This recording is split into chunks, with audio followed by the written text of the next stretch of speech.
कर्ब क़यामत का सबसे अजीम फितना, फितना दज्जाल। वो जब जाहिर होगा तो एक खास किस्म की सवारी पर सवार होकर निकलेगा।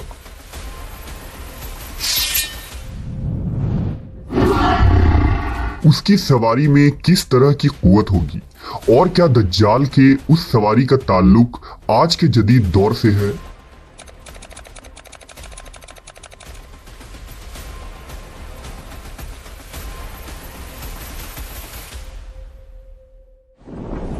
दज्जाल उम्मत मुस्लिमा के लिए सबसे अजीम फितना करार दिया गया है। हजरत आदम अलैहिस्सलाम की तख्लीक से लेकर कयामत कायम होने तक कोई भी फितना दज्जाल के फितने से बढ़कर नहीं है। दज्जाल के मुतालिक हम मुसलमानों के पास जो मोतबर तरीन ज़राए हैं वो नबी सल्लल्लाहु अलैहि वसल्लम की अहदीस मुबारका है, जिसकी रोशनी में हम ये जान सकते हैं कि दज्जाल के पास किस तरह की कुव्वतें होंगी और उन शैतानी कुव्वतों से दज्जाल किस तरह की तबाही मचा सकता है। लिहाजा अहदीस की किताबों में हजरत इब्ने अब्बास, हजरत अब्दुल्लाह इब्ने मसूद और इब्ने उमर रज़ी अल्लाह तआला अन्हु से दज्जाल की मखसूस सवारी के मुतालिक अहदीस रिवायत की गई हैं, जिनका मजमुआ ये है कि दज्जाल उस वक्त नमूदार होगा जब लोगों की ईमानी हालत बहुत कमजोर हो चुकी होगी। दज्जाल दुनिया में 40 दिन घूमेगा। उन 40 दिनों में एक दिन एक साल के बराबर होगा और एक दिन एक महीने के बराबर, जबकि एक दिन एक हफ्ते के बराबर और बकिया अय्याम मामूल के मुताबिक होगा। दज्जाल एक चमकदार गधे पर सवार होकर निकलेगा, जिसके दो कानों के दरमियान का फासला 40 हाथ होगा। दज्जाल अपने उस सवारी पर सवार होकर समुंदर में इस तरह दाखिल हो जाएगा जैसे एक घुड़सवार अपने घोड़े पर सवार होकर एक तंग नदी में दाखिल हो जाता है। उसके लिए जमीन समेट दी जाएगी, यानी वो बहुत तेज रफ्तारी से सफर करेगा। वो सूरज के गुरूब होने के मकाम पर उससे पहले पहुंच जाएगा। समुंदर का पानी उसके टखनों तक पहुंचेगा। दज्जाल के पास 70,000 की फौज होगी, जिनके ऊपर सब्ज चादरें होंगी, यहाँ तक कि वो अबू अल मराक के टीले पर आकर ठहर जाएंगे। वो ऐसी बुलंद आवाज देकर सबको बुलाएगा कि उसको जमीन और आसमान के दरमियान सारी मखलूक सुनेंगे। फिर दज्जाल उन लोगों से कहेगा कि तुम सब मेरी इबादत करो, मैं तुम्हारा रब हूँ।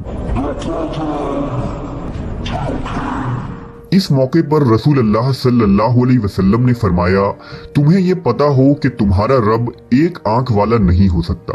भला वो जो दूसरों को आंखें देता है वो खुद कैसे बीनाई से महरूम रह सकता है। उस बदबख्त दज्जाल के माथे पर काफिर लिखा होगा, जिसे सिर्फ मोमिन ही पढ़ सकेगा और उसे पहचान लेगा। दज्जाल अपने गधे पर सवार होकर सारी जमीन पर घूमेगा। इस जमीन का कोई मैदानी, सहराई और पहाड़ी इलाका ऐसा बाकी नहीं बचेगा जहां वो ना जाए, सिवाय मक्का मुकर्रमा और मदीना मुनव्वरा के। अल्लाह ताला उन दोनों जगहों के फरिश्तों के जरिए हिफाजत फरमाएगा। दज्जाल जब वहां दाखिल होना चाहेगा तो फरिश्ता उसका रुख फेर देंगे। ये एक अजीमुशान पेशन गोई है, जिसमें दज्जाल के एक अजीबो गरीब किस्म की सवारी की तरफ इशारा है, जो आखिरी जमाने में जाहिर होगा और उसकी वजह से सफर में आसानी और सुरत पैदा हो जाएगी। इन अहादीस की बुनियाद पर यहूदी खास तौर पर गधे की ताजीम करते हैं और वो अपने खुफिया इबादत में गधे को जरूर शामिल करते हैं। बाज लोगों का ये दावा है कि अपने इबादत के दिन खुफिया तौर पर यहूदी एक गधे को उठाकर बैतुल मुकद्दस में ले जाते हैं, जहां मुख्तलिफ रस्म रिवाज के मुताबिक उस गधे को सजाया जाता है।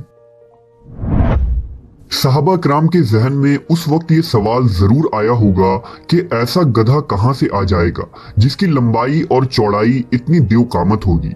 लेकिन सहाबा कराम ने हुजूर से इस हदीस को जैसा सुना वैसा ही याद रखा और आज हम तक ये सारी अहदीस पहुंची। उलमा कराम का कहना है कि अगर हम ये कहें कि क़यामत के करीब एक ऐसा गधा पैदा हो जाएगा और ये सफात उसमें पाई जाएगी तो ये बात नामुमकिन नजर आती है। फिर सवाल ये भी है कि दुनिया में वो गधी कहां से आएगी जो इस किस्म के अजीबो गरीब और देवकामत गधा जनेगी और समुंदर का पानी उसके टखनों तक आए। ये बात अकल के बईद है। कुछ मुहक्किकीन के राय के मुताबिक दज्जाल की सवारी के लिए हदीस में लफ्ज दाबा या जानवर का लफ्ज इस्तेमाल किया गया है और वो किसी भी तरह की सवारी हो सकती है। लिहाजा मुहक्किकीन के राय के मुताबिक मुमकिन है कि दज्जाल की वो सवारी उड़न तश्तरी या जदीद हवाई जहाज की कोई एडवांस शक्ल हो। गर्ज ये कि हम जानते हैं कि आज के इस जदीद दौर में हवा और आवाज के रफ्तार से कई गुना ज्यादा सुपरसोनिक जहाज तैयार हो चुकी है और उड़न तश्तरी के किस्से भी पिछले 100 सालों में बहुत मशहूर हुए हैं, जिनको यूएफओ कहा जाता है। इन यूएफओस को देखे जाने के वाकयात ज्यादातर बरमूडा ट्रायंगल के नजदीक हुए हैं, जो फ्लोरिडा के करीब है।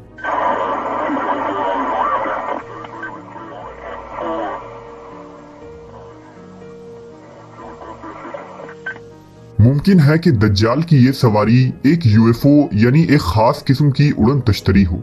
इन तमाम बातों से ये नतीजा निकलता है कि जदीद दौर में तो ये यूएफओस और सुपरसोनिक जहाज इंसानों के फायदे के लिए इस्तेमाल होगा, लेकिन मुस्तकबिल में जब दज्जाल तमाम टेक्नोलॉजी पर कब्जा कर लेगा तो वो इन ही जदीद सवारियों या उसकी कोई एडवांस फॉर्म पर कब्जा करके पूरी दुनिया के कोने कोने तक चंद मिनटों तक पहुंच जाएगा।